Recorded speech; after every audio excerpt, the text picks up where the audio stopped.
right, let's hit the field. It is Saturday, July 12th, and the Yankees were in the Bronx to take on the Cubs in the final Saturday matchup before the All-Star game and looking for 6 straight wins. Max Fried on the hill. My recap, your reactions coming up next. This is Pinstripe Territory. Just wanted to talk, that's all. You watch the game? I mean, didn't it suck? It sucked.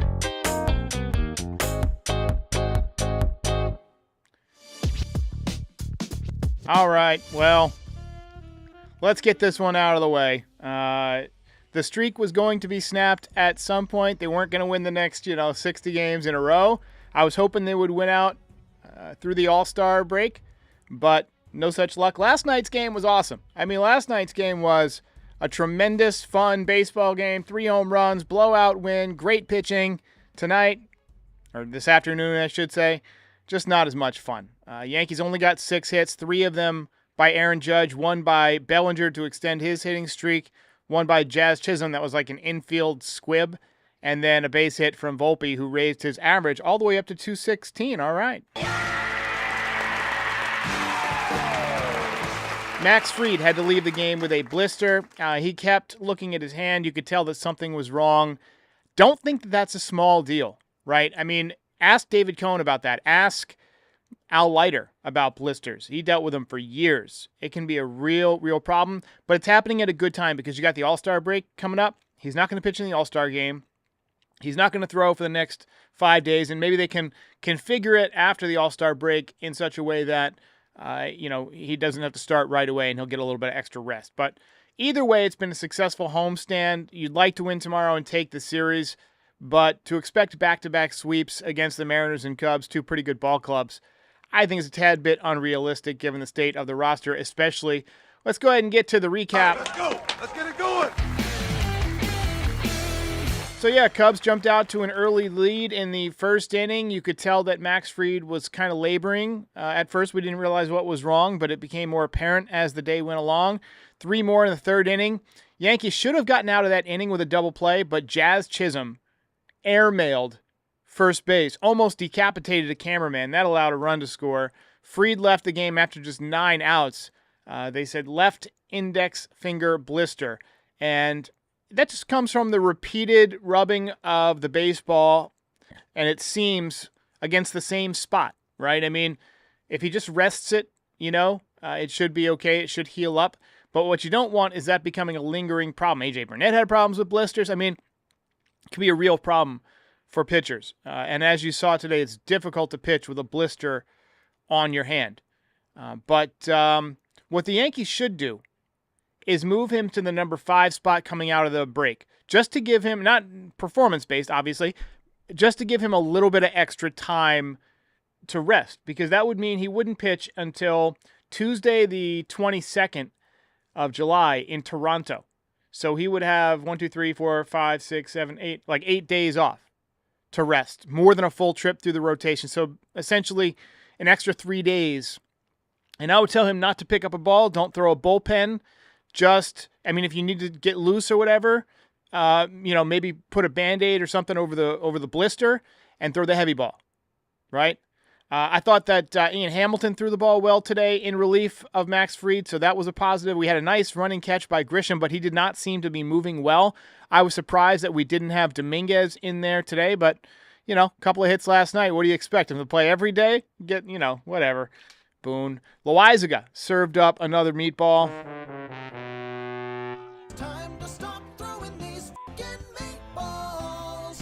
It's time to ask if Jonathan Loaizaga is cooked, if the lasagna is cooked, Mr. Johnny Lasagna. The fastball is still there. It's still 98 plus. If you go look at the velocities from the game on Baseball Savant, you'll see that he basically was one of the hardest throwers in the game until Daniel Palencia came in anyway. But the movement isn't there. The sink isn't there. It's more lateral, and it's moving you can drop the bat head on it now. And it's becoming more and more of a hittable pitch. And so he served up 7 home runs. Yankees rallied a little bit in the 9th, double from Bellinger to extend the hitting streak, and then a 2-run home run from Judge. Giancarlo got plunked, but the Yankees dropped this one 5-2.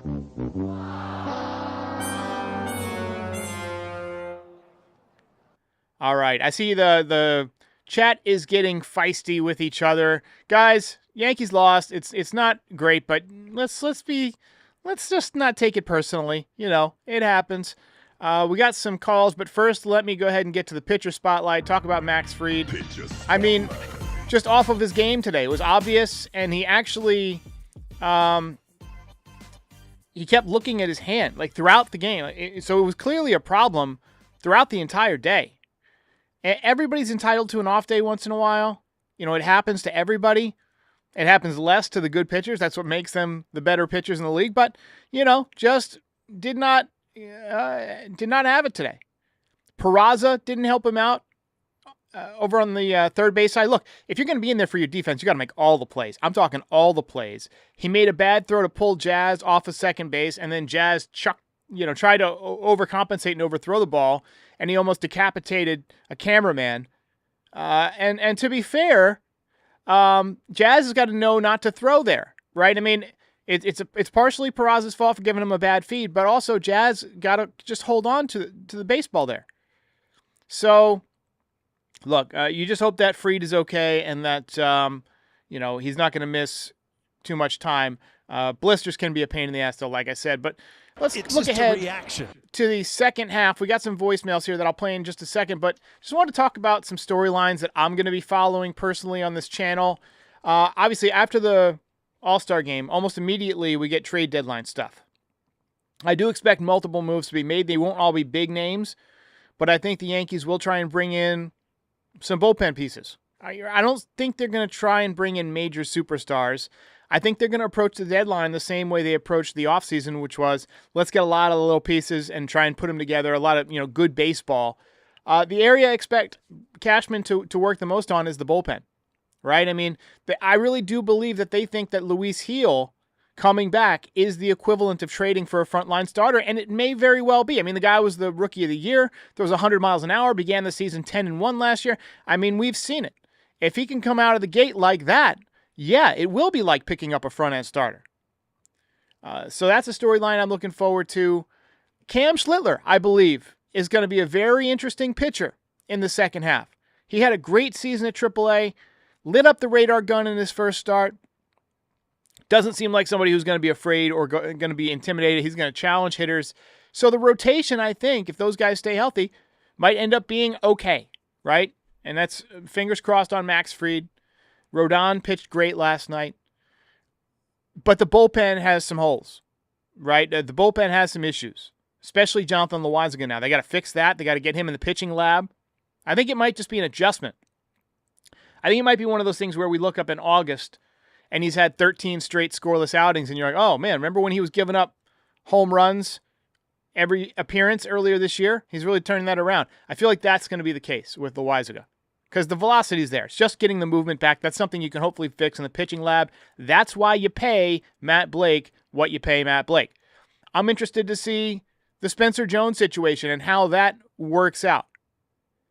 I will say this.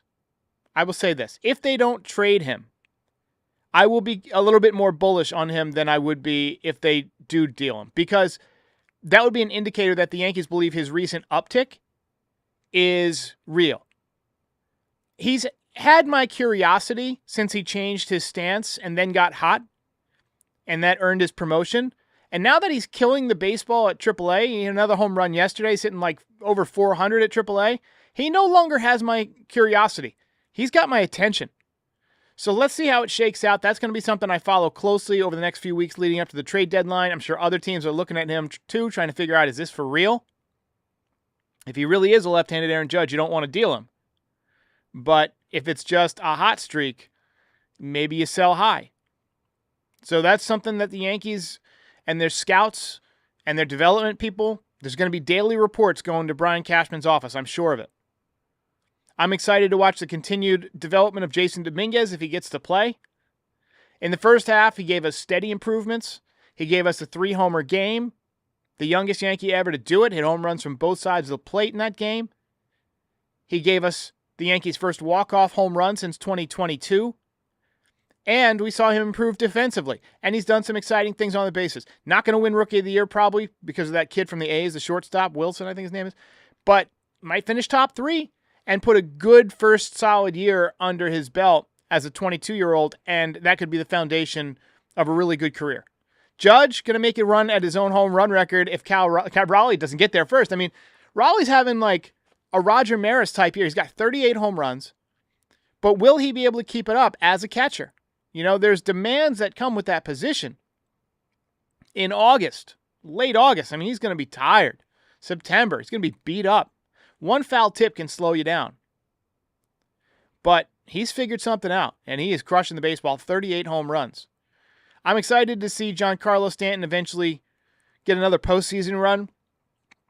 There are a few certainties in life, right? But Giancarlo Stanton comes with a few certainties. One certainty is that every year he's going to be on the injured list. That is a certainty. That is going to happen. It is a certainty that when he comes off the injured list, it's going to take him a while to start hitting home runs. Guaranteed. Every single time. But the final certainty is the one that is most exciting, which is if he's healthy in the playoffs, he rakes.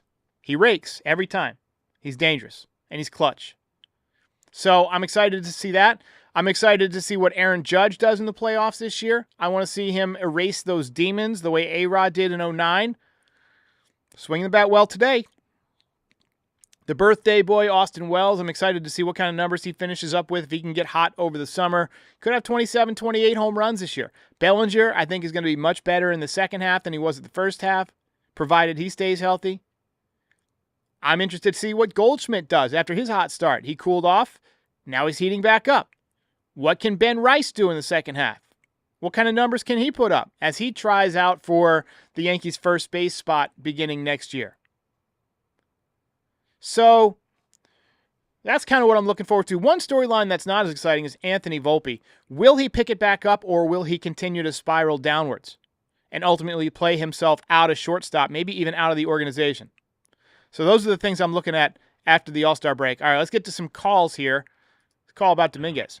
Hey, Derek, paper told from the Catskills. So please explain this to me, Aaron Boone. Why is the Martian not in the lineup? And yeah, all right, so the Martian, 2 for 5 yesterday, right? And Grisham is obviously hurt. Nico Hoerner just hit a triple, and you see Grisham there, like, limping, kind of. You know, like, jogging and limping. He's obviously hurt. He should not be playing, you know? And here... Yeah, I didn't think he looked like he was running 100%. Obviously, he's had the hamstring issue, but they want him in there for his bat. I mean, the guy's got, 16 home runs? But I agree. I think it would have been a good day to rest him tomorrow, too. And then, maybe he's 100% after the All-Star break. And then you can slide him back into that fourth outfielder role. But, yeah, I want to see Dominguez keep getting at-bats. I mean, I know I'm selfish because he's a favorite of mine and he's a young player, and I love to watch young players develop. But you're not going to develop on the bench. Got to get in there every day. Here's Brian. What's going on, Derek?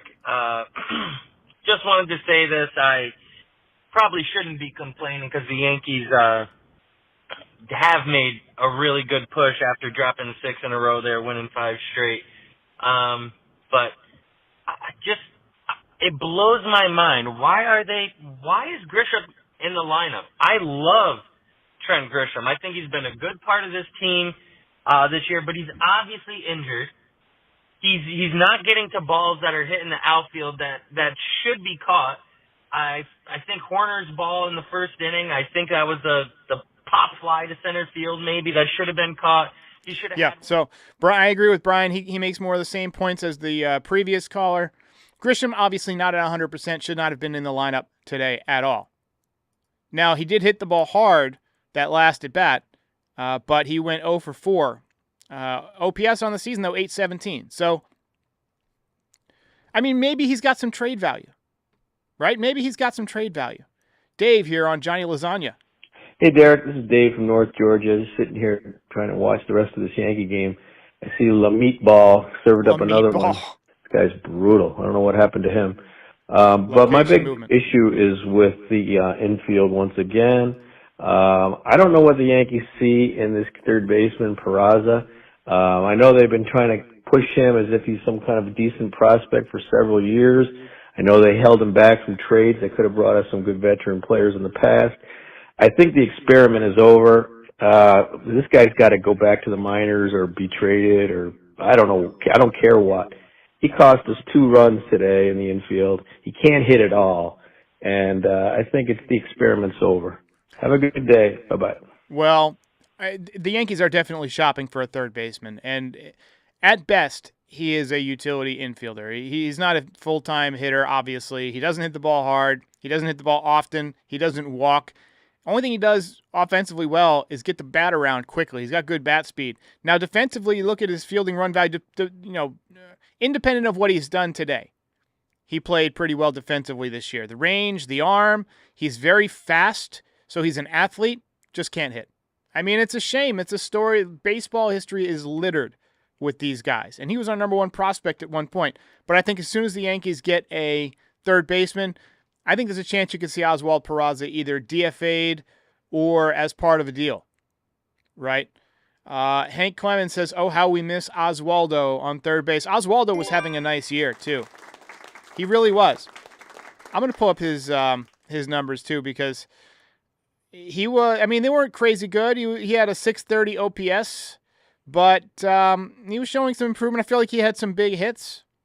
I don't know. He's one of those guys he seems more valuable than the numbers would indicate. Now, he hadn't really gotten hot yet. It was pretty early in the season when he got hurt. I think right now, especially with DJ gone, he would be your starting third baseman every day. No questions asked. And much like Dominguez, he had trouble from the right side, but he was coming around a little bit. Here's another call about Jazz. Whether playing second or third, Jazz Chisholm still throws balls in the dirt and still throws balls away. I think he has trouble getting a grip on the baseball. Like, I see a lot of times he'll grab the baseball like this, like, just like his whole hand on the ball, instead of getting like just a good fastball grip on the seams. That's what you want to do. You want to get that good 4-seam fastball, just throw a strike, hit the first baseman in the chest. But, he just grabs it and wings it, baby. All right, quick word from Harry's, and then we'll be back to finish things off real quick. Tough day for the Yanks. In baseball, as in life, it's all about having that extra edge. That little extra half second on your swing, the late break on a slider, or the grit to outlast your opponent on a hot afternoon. Same goes for shaving. Harry's gives you the edge where it counts. I tried the $8 trial set, and honestly, it's like the ace of my bathroom rotation, baby. The handle's weighted just right, the razor is smooth, and the foaming shave gel lathers better than anything I could have used before. I keep my beard tight around the jawline, clean edges, no irritation. Harry's handles it with ease. Even the packaging is big league. And their body wash, I got the redwood scent. I smell fantastic. It's like a fresh cut field. Get the edge on your shave with Harry's razors. Normally their trial set is $10, but right now you can get it for $8 at harrys.com/stripe. That's harrys.com/stripe for your $8 trial set. Michael Pagano says if the Yankees were going to do something, they would have done it by now. What are they going to wait for until 10 games out? That's not the way it works. Who do you see making trades, Michael? Trades generally don't get made, most years, until after the amateur draft, which is Sunday. Between Sunday, which is the 13th, and July 31st, about a 2-week stretch, you're going to see several deals get made. My cat is standing here screaming her head off. Look at this. Look at this little meatball. She's just sitting here screaming because she wants dinner, and she does not give a fuck that I am speaking to a live audience. And there are hundreds and hundreds of people watching, and thousands of people are going to watch, and she doesn't give a fuck at all. See? Because she wants dinner. So I'm going to oblige. Ladies and gentlemen, tough day for the Yanks. I'll see you after tomorrow's game. If you made it this far, do us a favor, hit the like button, hit the subscribe button, and join our community. You can also be a part of the show by calling in at 718-899-1068. Also, part of the way that we maintain and fund all of this is through NYYDesigns.shop. Check it out now. Get all sorts of fun Yankees merch, hats, hoodies, zip-ups, beanies, mugs, you name it. We've got it. Check it out, NYYDesigns.shop. And check out Pinstripe Territory on all your favorite podcast platforms. We are the official Yankees podcast of the Foul Territory Network. We're here for post-game shows after every single game, and we're here before a lot of games to talk about the game, preview the lineup, the pitching matchups, and things like that. And we're here all off-season to talk about the latest in Yankees rumors, news, etc. Join our community. We'll see you next time.